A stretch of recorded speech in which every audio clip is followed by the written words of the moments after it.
Today we're looking at lesson 7.2, Congruent Triangles. And our objective today is I can determine whether two triangles are congruent in 2 out of 2 problems. So these are basically yes or no questions. Yes, they are congruent triangles, or no, they are not. So let's remember first off, what does congruent mean in geometry? This might be an important question if we want to determine whether triangles are congruent. What do we mean when we say congruent in geometry? You might remember it has something to do with equality. Congruence is a little bit related to equality. We use this symbol for congruence, this little squiggle on top of an equal sign. What do we mean when we say congruent? Well, this is going to be the same size and shape. So when two shapes are the same size and the same shape, they can be in a different place, but when they're the same size and shape, we call them congruent. This is the same thing as saying there was a rigid transformation, right? Because that's how we defined a rigid transformation in the first place.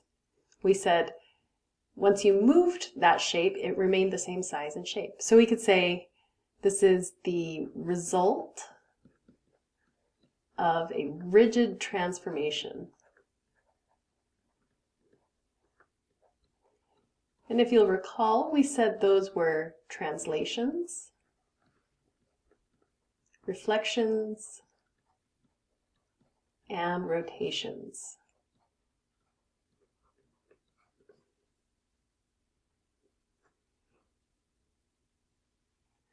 So let's look at some notation for congruence. Here we have a quadrilateral. You can see it has 4 sides, 1, 2, 3, 4. And just as a quick review, do you remember what this kind of quadrilateral is called? We don't necessarily have all the information to determine this for sure yet, but it sure looks like one that we've looked at before. It looks like these two lines might be parallel. If they were, what could we say this shape is? This is a trapezoid, if those two lines are parallel. And specifically, since these two sides are the same length, we'd call this an isosceles trapezoid. Just a quick review.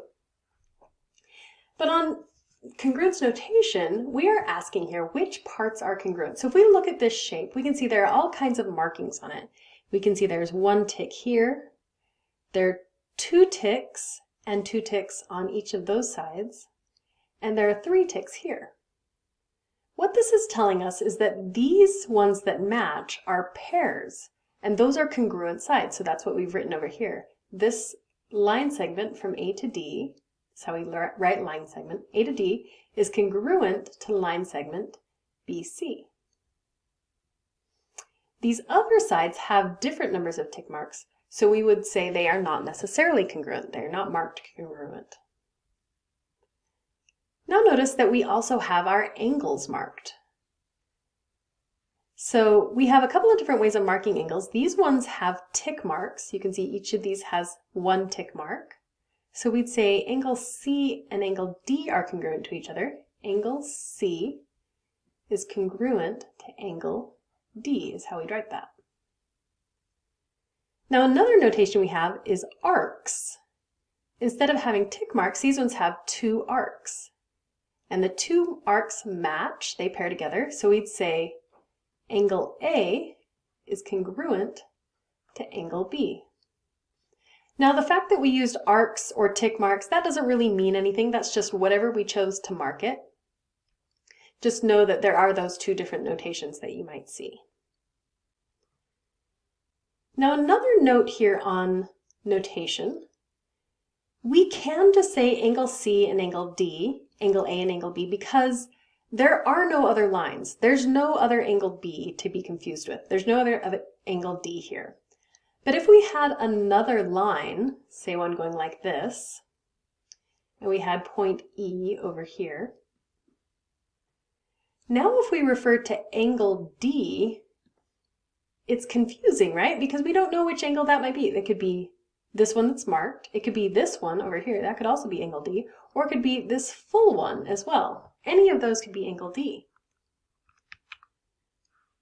So if it's ambiguous is the term, if there are many things that could be angle D, we have to provide more information. Specifically, we need to provide 3 points. So say we want to refer to the angle marked here, we'd say angle A, D, C. We go in order, and the vertex of the angle is the one in the middle.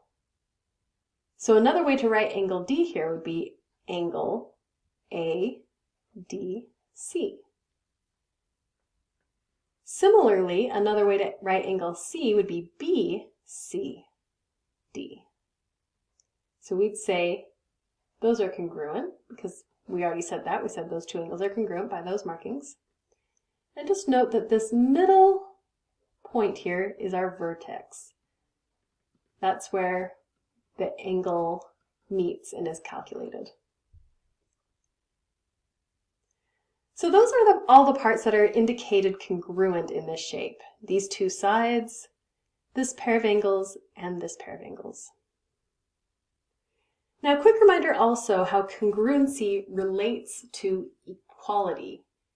We mentioned this, they're very similar ideas, but they aren't exactly the same. Congruent is when we're talking about geometry, specifically size and shape.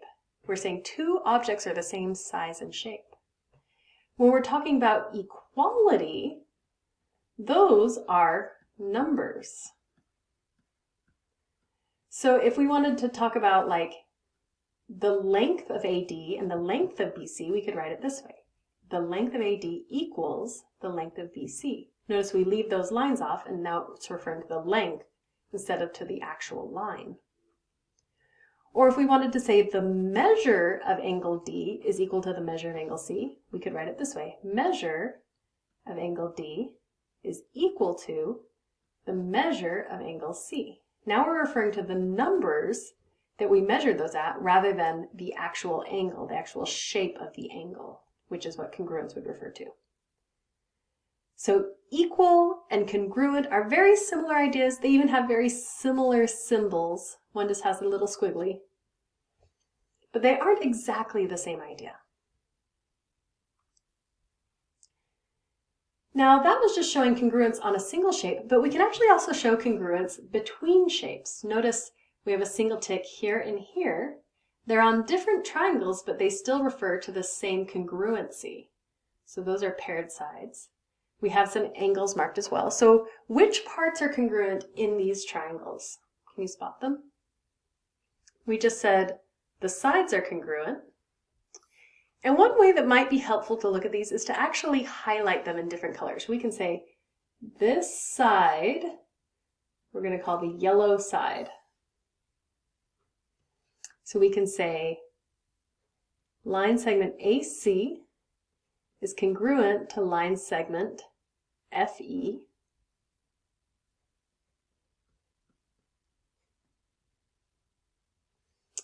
And then let's choose a different color. For this single arc, I'm going to do a blue highlight. So our blue angles there are congruent. Angle A and angle E are congruent. And one more is marked. Let's do purple for this one. Angle B and angle F. You can see those are congruent because they have two tick marks, so they're a pair. So angle B is congruent to angle F.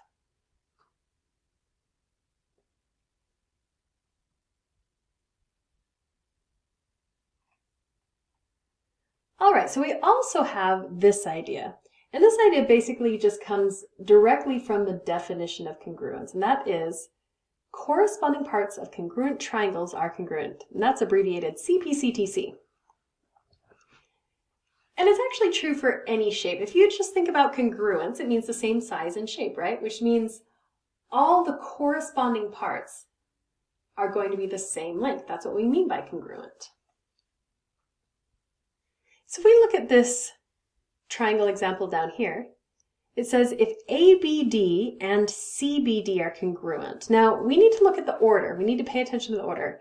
A, B, D, and C, B, D. if those are congruent, remember this would be a result of a rigid transformation, which might actually just be that reflection over that vertical line right there. If we fold that C over, we're saying it would match A. Then this side would match that side, this side would match that side. So if ABD and CBD are congruent, A is congruent to C, which pieces are also necessarily congruent? We have 3 sides of a triangle and 3 angles as well. And we're saying that all of them would have to be congruent. So we're just trying to name them now. So we just said angle A and angle C, right? If we fold those over, those would match up. We'd say angle A would be congruent to angle C. Also, angle B over here would be equal to angle B over here. But once again, these are ambiguous, right? If we say angle B, we don't know if we mean this one, or this bigger one. We have to be very specific. In this instance, we're saying this angle and this angle are the same. So to specify those, we take a vertex, or we take a point, the vertex of the angle, and then another point. So angle ABD is going to be congruent to, let's actually make that a D, it's going to be congruent to CBD. We start with the same corresponding point, go up to B, come down to D. So angle CBD. And finally, we'd also say this angle and this angle are going to be the same. So we'd mark those separately from these ones, right? These aren't paired with those, but they are paired with each other. So once again, we'd need to specify which angle this is. BDA, if we start at B. And that would be congruent to angle BDC over here. So those are our 3 angle congruencies, but we also have 3 side congruencies. So let's look at starting A going up to the top. We'd have line segment AB, and that would fold over and match line segment CB. So we'd say line segment AB is congruent to line segment CB. Similarly, if we go down to the bottom, line segment AD is going to overlap CD if we fold that over. So AD will be congruent to CD. And finally, our third side is interesting because it's actually shared, right? These both have the same side of the triangle. So one way we could write that is we just say line segment BD is congruent to itself. That's all right. That's pretty straightforward. And once again, if we wanted to highlight these, it can be really helpful. So like we could highlight that side blue, and we could highlight this side yellow, and we could highlight this side purple. And that can help us see the different congruencies. Oh, I guess we failed to mark one of these angles, didn't we? Let's see, we can mark this one with 3 ticks. Mark this one with 3 ticks.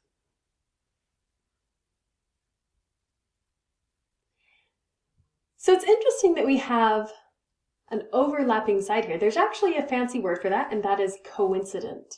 Coincident means 2 objects are exactly over the top of each other. So in this case, this side of this triangle and this side of this triangle, the line segment BD, is coincident. It's coincident. It's lying right on top of each other. This triangle's edge is right on top of this triangle's edge. And we have a property that says coincident objects are congruent. It's called the reflexive property of congruence. Kind of fancy words. But all we're saying is that if something is exactly on top of something else, they have the same size and shape. Makes sense, right? If it's exactly lined up and exactly on top of it, it has to have the same size and shape. That's the reflexive property of congruence. Things are congruent to themselves, is essentially what we're saying. BD is congruent to itself.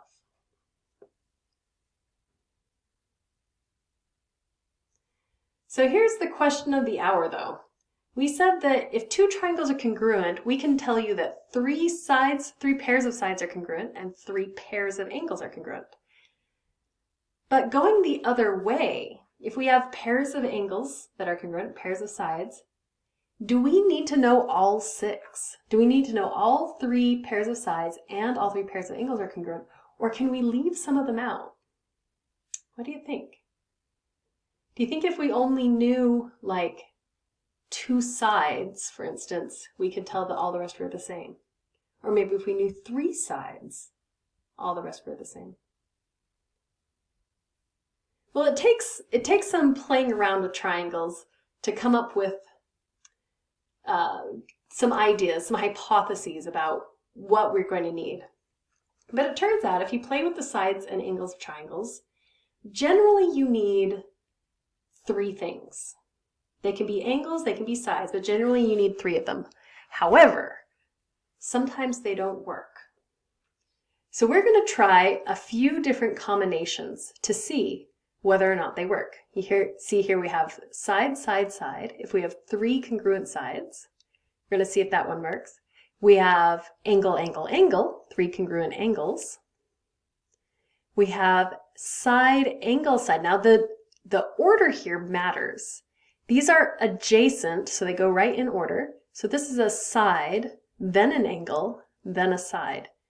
These are all touching. Side, touching angle, touching side. We call this an included angle because it's in the middle of them. So side, included angle, side is what SAS is.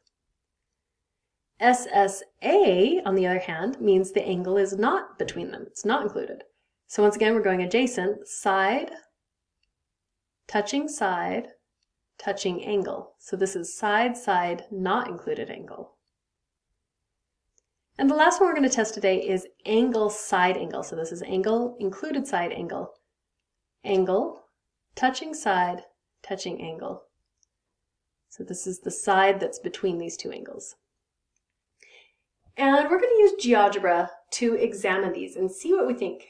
Basically, we're going to set these, for instance, three sides. We're going to set three side lengths and see if we can create a triangle that's different. So let's check that out.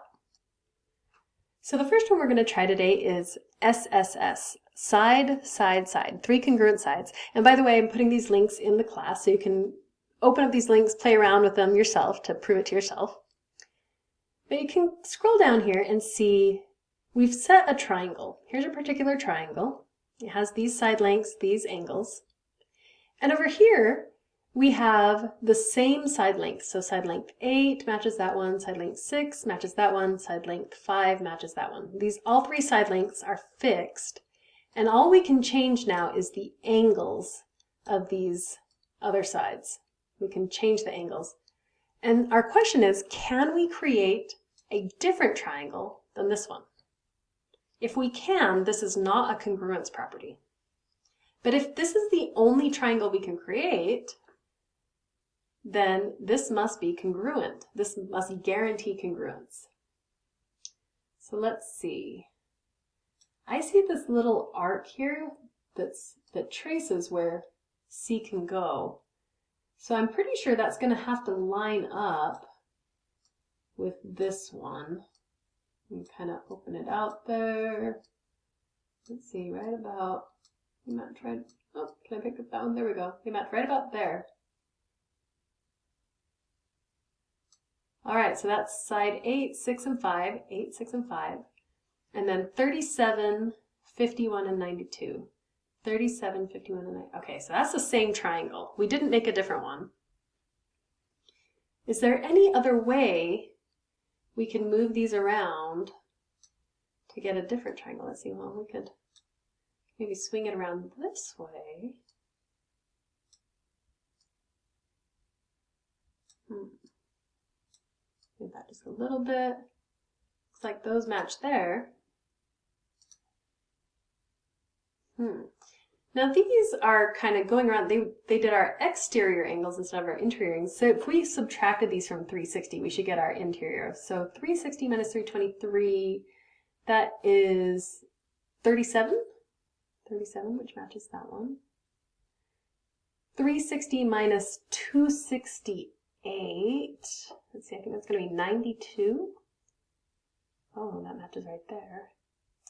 And 360 minus 309 is 51, which also matches there. So this is actually still the same triangle. We just kind of flipped it around and did it on the other side. So we made the same congruent triangle over there. We made the same congruent triangle over here. Over here. Are there any other triangles we can make with those sides being fixed? I think maybe we can only make those two.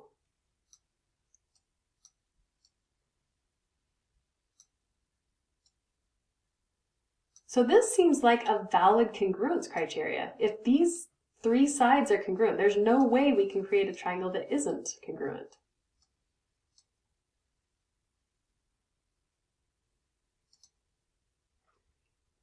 So for our criteria here for SSS, I'm going to say that guarantees congruence. We couldn't find any exceptions.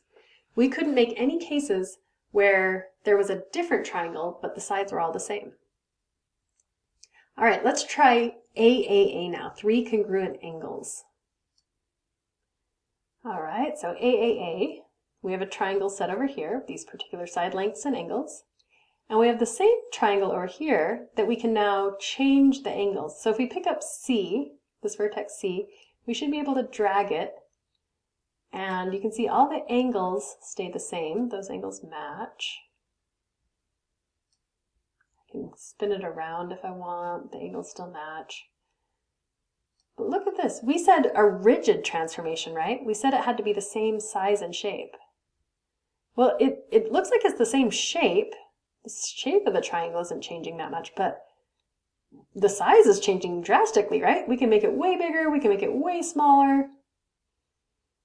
We could potentially make it as big as we want. We could just keep extending that out, right? And we'd still have that same angle. So this one's definitely no. We can definitely make non-congruent triangles here. But this is a special relationship when we have AAA. That means these are similar triangles. Another way of saying that is that the ratios of the sides remain the same. The ratios remain the same, but the lengths do not. The lengths can scale together. This is a transformation that is not rigid. It's a transformation called dilation. It's getting bigger or smaller, but the ratios are staying the same. So this creates similar triangles instead of congruent triangles. That's why it's not congruence criteria. So for AAA, we're going to say no, it doesn't guarantee congruence because we can make many similar triangles.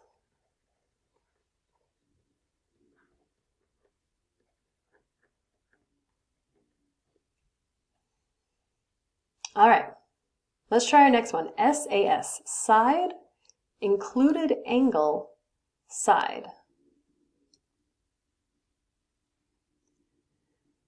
So here you can see we have a fixed side, length 7, matches that one. A fixed side of length 6 matches that one. And then this angle between them, side, included angle, side. This angle is going to be fixed, so we can't change that one. But we can change everything else. We can change this angle, this length, and this angle.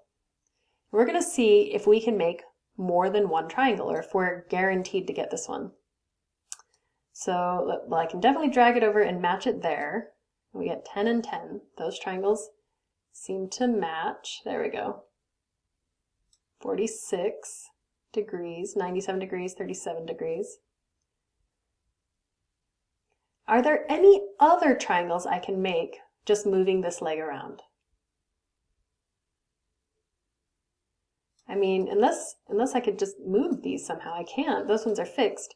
I don't see any way I can make any other triangle here. This one seems set. That one seems to guarantee congruence. Yeah, do you agree?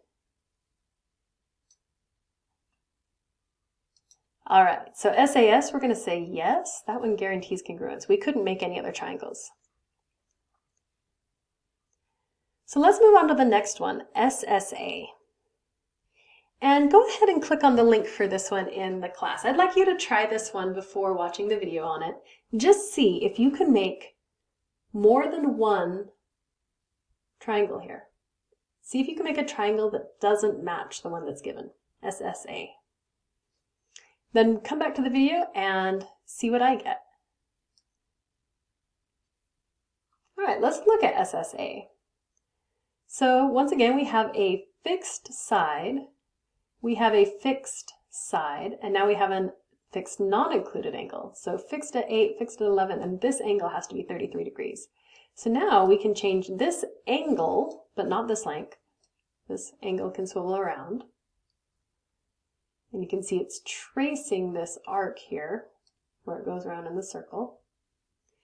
And then we can also change the length of this one, but this angle is fixed, so we can't change the angle. So notice, if I bring it out like this, let's see, looks like it matches the arc right there. So right about here at 93 degrees, grab that, there we go.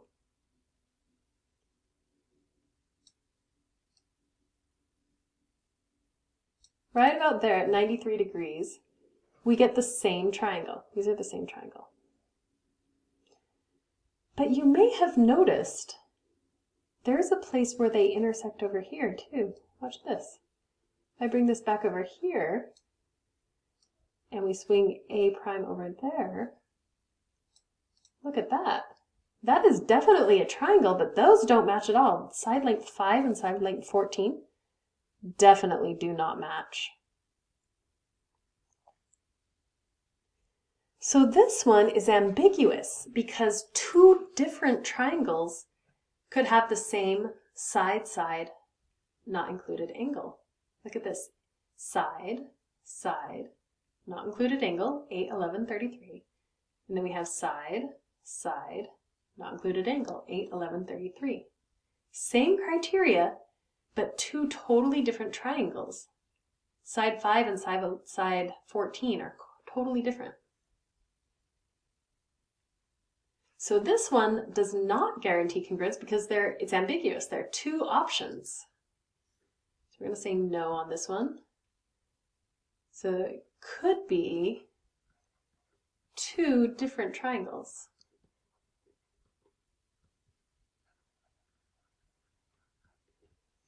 All right, let's check out our last triangle congruence here, ASA. ASA is angle, included side angle. So once again, we have an original triangle. We've fixed angle 65.1, we fixed this angle 42.3, and we fixed the length between them at 7.2. And now we just have to see, can we make more than one triangle here? Well, looks like I made that triangle. That seems to match exactly. 5.1, 6.8, 7.2, that's the same triangle. Can I make any others? I mean, I can't make it any shorter than 0. I can make them meet there. This is pretty fixed, right? I don't think I can take this triangle anywhere but right here. So this one seems to guarantee congruence as well. So ASA is a yes. AAA, we said, didn't work because this only guarantees they're similar, and SSA doesn't work because there are two options. Now you may recall in the last lesson we talked about theorems versus postulates. These are all considered postulates. These are triangle congruence postulates, meaning we don't have a specific theorem for them. We've just accepted them as sort of a property of the universe, a basic property of the universe that we can all agree on. And we do it by exactly what we just did. Like we have never found a way to construct a non-congruent triangle with these criteria. So we accept these as postulates that we can then use in other theorems. So when we have a problem that asks, are these two triangles congruent? Here are the things we're going to do. The first thing we do is identify the congruent parts. Second thing we do is list the parts in order of adjacency. Remember, adjacency means they are touching. next to each other. So we're going to list the side or the congruent sides or the congruent angles in order of adjacency. And then we're going to ask, does this match one of the postulates we came up with to guarantee congruency? So let's look at an example of how we would do this. Is ABC, triangle ABC, congruent to triangle PQR? How can we tell? Okay, step one, identify the congruent parts. Here we go. So once again, highlighting is a great tool here. I can highlight the ones with a single tick. Maybe I'll do a different color for the ones with 2 ticks. And I'll do green for the angle with 1 tick. So there's green on that one.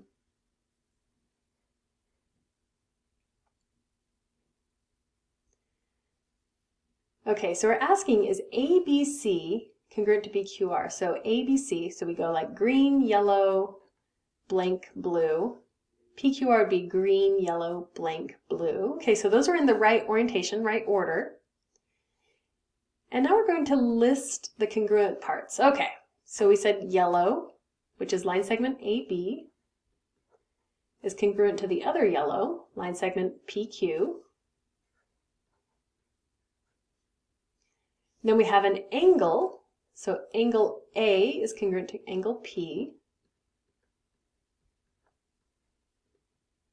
Remember, if we wanted to be very specific about that angle, we could call it angle BAC. BAC. We could call this one angle QPR. In this case, those are equivalent. Those are the same statement. But just remember, sometimes we need to be more specific. The third congruence we have here is this blue line. So the line segment AC is congruent to line segment PR. Oops, I forgot an angle up here. So there we go. There are 3 congruent parts. Now we're going to name them, name the type of them by adjacency. So we need to make sure they're touching. And we see this is a side, then an angle, then a side. So we have side, angle, side. And now we ask ourselves, is this a valid triangle congruency postulate? Let's go back and look. SAS. SAS is right here. We said this is a valid congruency postulate. So on that problem, we can say, yes, this is a valid statement. These triangles are congruent. So 3, yes, there is a matching congruence postulate. SAS is valid.